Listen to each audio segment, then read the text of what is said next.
marabu ari cyo.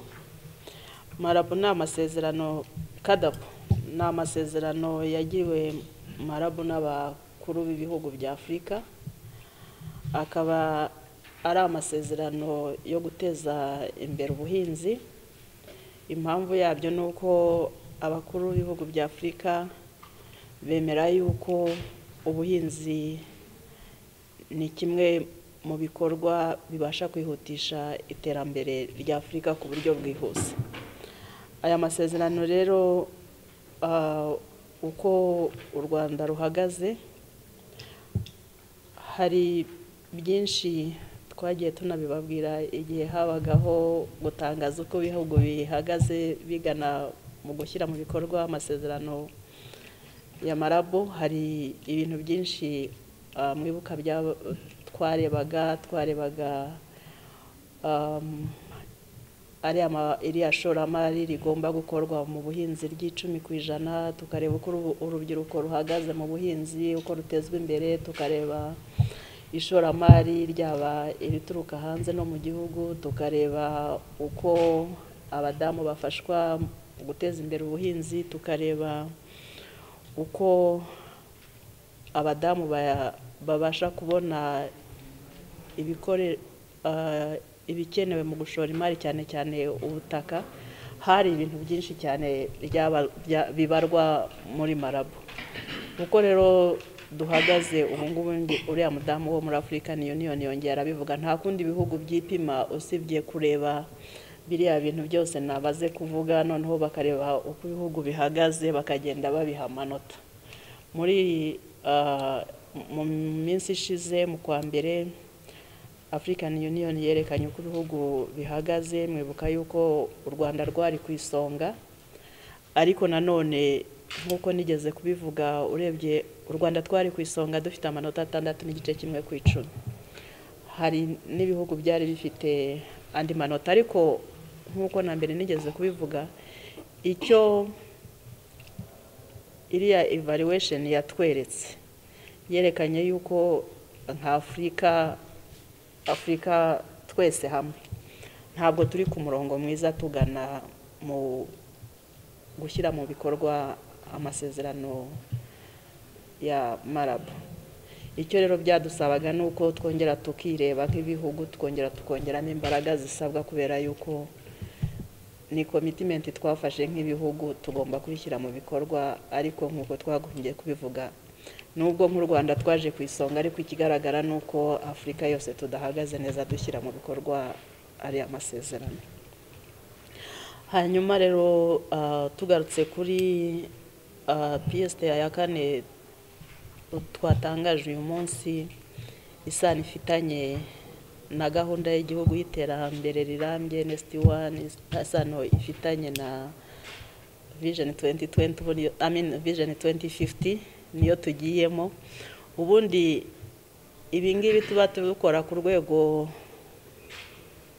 rwa sector. Iyo mvuze sector ntabwo mvuze Minagri, mba mvuze abantu bose bakora ibikorwa byose bikorwa mu rwego rw'ubuhinzi n'ubworozi.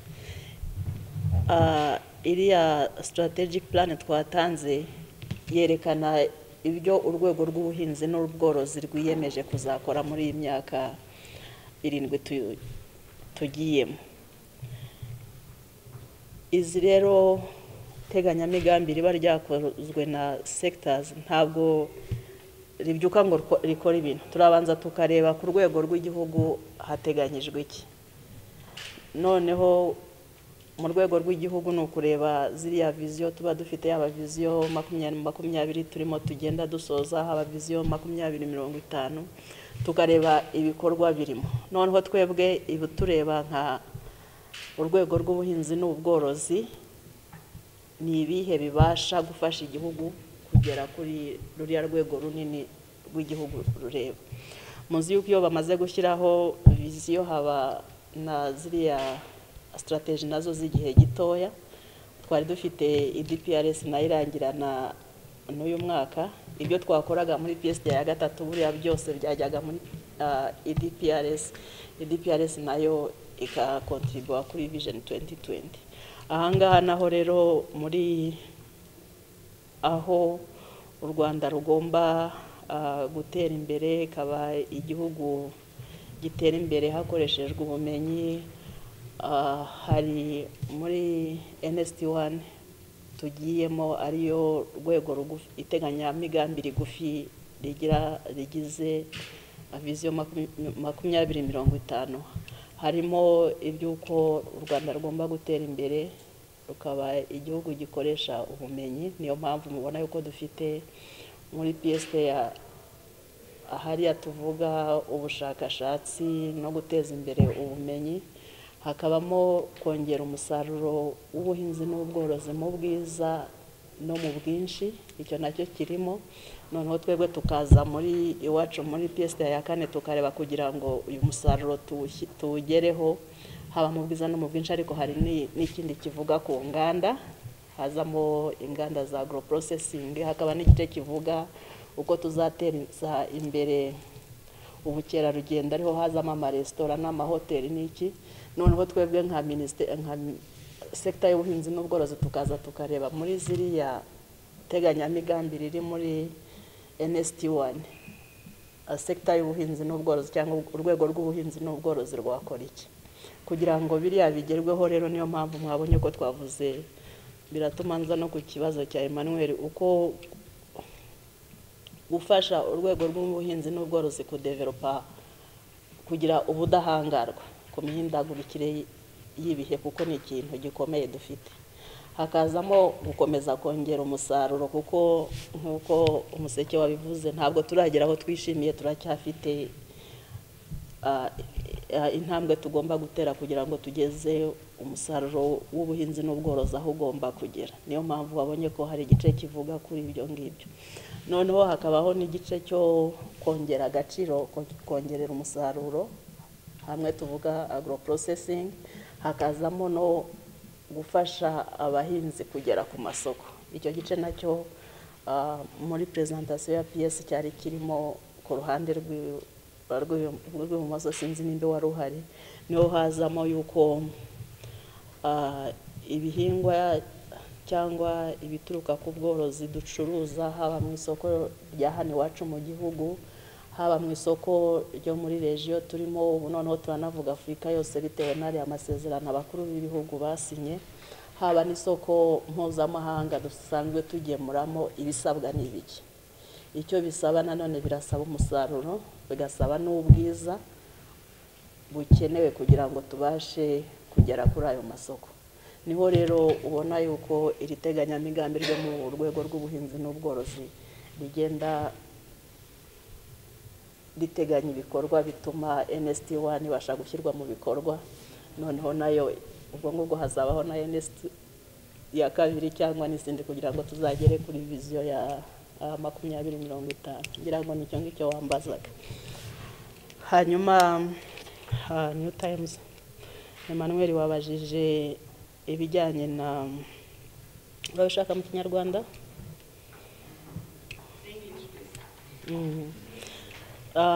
How the sector is going to be dealing with unpredictable or extreme weather events. You have seen that there is a priority area in PSTF 4 that is looking at developing the resilience of the sector and the productivity. So the whole set of activities that are needed to develop the sector sustainability or resilience, they are all into that priority area, but also in the priority area of research and extension, because research and extension deals with the knowledge, being the knowledge of the practitioners of agriculture at the technical level, but also the farming community. So in that, the resilience and the productivity priority areas, there is a whole bunch of activities that are related to erosion control, making sure that the floods are not taking the whole crops or fields that have been done. There are areas of irrigation. There is areas of a feeding system for livestock. That means water and feeds. There are areas of developing the capacity of farmers to make sure that they know how to predict, provide information, the weather information, so that they can at least get prepared. There is an area for agriculture insurance that is provided into that area. So all of the activities that are aiming at making sure that the farming community are aware of what is happening and are getting ready to deal with what is happening. The climate change is the reality, so we cannot stop it, but we can get prepared to deal with it. So all of the adaptation measures that are needed for the agriculture sector to thrive, they are into that priority area. And you asked about abandi baraza kunyanganira. You asked about investment in agriculture sector. The current budget agriculture sector is going to be financed around 124 million. I think that's what's into the budget. But again, this number doesn't represent all the investments that go into agriculture sector. That is the budget of the agriculture ministry. But billion. 124 billion. So that is the budget that goes into agriculture ministry. But it doesn't mean that the budget that goes into the agriculture sector. Remembering that I said the agriculture sector is all the players and partners that are involved into that. So when we go beyond our ministry, all of the money that goes into the feeder roads, the regular roads, electricity, all of that money and those activities are activities that are enabling the agriculture sector to function. So when we talk about the Marabo Declaration, we shouldn't be saying the budget ministry. We look at all of that money goes into infrastructure, that goes into the social protection, all of that goes money that goes into industry, agro-processing. All of that money should be corrected and counted when we are reporting to the Marabo commitment. So that's what it means. Having a 5% as a budget of the ministry in relation to the national budget doesn't mean that we are failing on international commitments that we have done, because agriculture sector is wider than the ministry itself. Yeah. So I don't know niba mushaka abandi bafasha cyane niba mushaka ko mbijyamo bakanyunganira, I don't know. Ariko kubijyanye na umuseke wabajije uruhare pièce ya gatatu yagize, nkuko muri presentation ya pièce yabyerekanye nimbe wari uhari, habaye ibintu byinshi byagezweho, ariko namwe nkuko mubizi urwego rw'ubuhinzi n'ubworozi ntabwo ruragera aho twifuza. Buri munsi muba mwumva tuvuga ibijyanye no kongera umusaruro, tuba tuvuga ibijyanye no kugera ku masoko, tuba tuvuga ibijyanye no kongerera umusaruro agaciro. Ibyo byose ni ibintu twaratangiye nk'igihugu, ariko turacyakeneye kongera gushyiramo izindi mbaraga nyinshi tugaflyinga tukagera aho twifuza kugera. So ntago nakubwira ko twageze aho tugera ngo twigire mu gitanda turyamyeho. Ubu ngubu nibwo bidusaba imbaraga nyinshi cyane, kubera yuko nimbe umusingi uhari ntabwo warekera inzu ngo igume aho ngaho, ngomba gushyiramo imbaraga nyinshi kugira ngo yuzure. Ahubwo ubu ngubu imbaraga dusabwa ni nyinshi cyane kurusha n'izo dusanzwe dufite. Uruhare rw'urubyiruko, at least muri Minisiteri y'Ubuhinzi n'Ubworozi twishimira imikoranire dufitanye n'urubyiruko. Iyo turebye tubona yuko urubyiruko rwacu nk'u Rwanda rumaze kujijukirwa n'ibijyanye n'ubuhinzi n'ubworozi. Njya mbona muri RDA mutanga amadocumentary ibikorwa by'ubuhinzi n'ubworozi by'urubyiruko, at least bamaze kubyumva. Ariko nanone urumva ubuhinzi nk'uko tubuzi ni igikorwa gikorerwa mu giturage. Kugira ngo urubyiruko rube excited gukora mu buhinzi n'ubworozi nuko na rural development yose ijyana n'ibyo ngibyo. Rural development bivuze iki? Bivuze yuko nimbe mfite imyaka 16 nkabashaka kureba televiziyo ntakagombye kujya Kigali cyangwa mu mujyi kugireberaho. Nagombye kuba mfite amashanyarazi aho ntuye, nkabasha no kugira ibyo ngibyo binsaba kuguma mu giturage bikaba bihari. Twebwe rero uko tubibona, tubona yuko igihugu cyacu kirimo kiratera imbere mu mpande zose, ntago ari mu buhinzi n'ubworozi gusa, no muri infrastructure, mu mashanyarazi. Muzi intego dufite yaho tugeze mu kongera income y'Abanyarwanda, birashyirwamo imbaraga. Nkaba mbona yuko uko igihugu kigenda gitera imbere mu mpande zose, bituma n'abantu babona yuko akazi k'ubuhinzi ntabwo kakiri akazi. Ntugomba kuva mu giturage ngo ujye mu mujyi gushaka akandi kazi. Twebwe dufite aho tugenda tubona urubyiruko rushobora no kuva mu gucuruza ibindi rukaza mu buhinzi bitewe n'inyungu babonye. Uko rero babasha kugenda, buriya ubuhinzi ntago ari umwuga wo kuvuga ngo ndabikora gusa ntatekereza. Dutekereza yuko n'urubyiruko kuko rugenda ruzabikora neza kurusha abari babirimo. Impamvu yabyo nuko literacy cyangwa ikigero cy'abantu bazi gusoma no kwandika n'abantu bajijutse kirimo kiragenda gitera imbere. Uko igihugu gitera imbere niko abantu bagenda bamenya gusoma, niko abantu bagenda bamenya gukora imibare. Ukabasha kumenya ngo nishyiramo miliyoni 1 nkakuramo 3 ndaba nungutse. Tubona yuko urubyiruko ruzakora neza ubuhinzi kuturusha kubera ko rujijutse kuturusha. So aho ngaho niho hatuma tuba optimistic kubijyanye nuko urubyiruko ruza mu buhinzi. Ariko ubu ngubu ko duhagaze nka Minisiteri y'Ubuhinzi n'Ubworozi turabyishimiye, ariko biradusaba yuko nanone tugumya tukaganira nabo, tukagumya tukabatinyura, tukanabafasha. Kuko iyo umuntu akiri mutavuye mu ishuri nta mafaranga uba ufite. Twebwe muri Minisiteri tuzi ngo amaproje dufite na ayangaya harimo amafaranga ameze atya.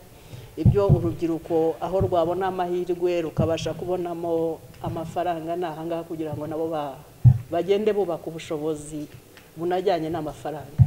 Nabyo biba bikenewe, ntabwo wapfa kujyamo gusa ngo wirundemo nta gishoro ufite. Ariko twebwe tubikoramo, icyo bidusaba ni ukubyumva uko nguko, tukanajya noneho mu byo dushinzwe mu maproje dufite tukareba ni hehe twashyira urubyiruko kugira ngo narwo rubuilding the financial capital izarubashije gushora imari. Nuko nguko tubyumva. Reka ibya nkunganire mbihe DG Lab. Hanyuma East African allocation y'umwaka nayivuze. Imibare y'imirima yatwawe n'ibiza twarayitanze hafi ya mahegitari 8,000, ibirenzeho simbyibuka ariko twarabitanze. Umubare w'amatungo yishwe n'ibiza twarabitanze. Nzi yuko mukunda kubaza ibijyanye n'indwara. Ubu ngubu nta ndwara z'ibihingwa ziduhangayikishije dufite. Urabikunda cyane ariko ubu ntabwo ari byo biduhangayikishije.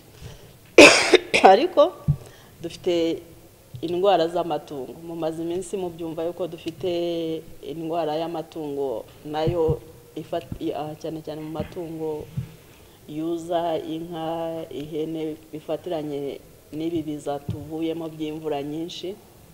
Hari indwara ya Rift Valley fever. Ariko igishimishije nuko dufatanyije n'aborozi, dufatanyije n'izindi nzego za leta dukorana, imibare tubona iragabanuka ku munsi. Dufite tugitangira twashoboraga kubona raporo yo umunsi batubwira bati wenda mu karere hapfuye inka 8. Ubu ngubu tuvugana hari igihe tugira dutya tukarara nta ripoti y'inka yapfuye tubonye yishwe n'iyi ndwara. Bivuga yuko gahunda zashyizweho zo kuvura, gukingira zaradufashije cyane, ariko nanone nk'uko nabivuze ntabwo tujya mu gitanda ngo dusinzire, no gukumya tukaba amaso tugagumya tukigisha, tugakangurira aborozi uko barinda amatungo yabo, tugakangurira abaveterineri n'abandi bakozi bo mu buhinzi n'ubworozi kuba amaso kugira ngo tugumye gufasha aborozi guhangana n'ibi byorezo. Maybe a quick one on that one.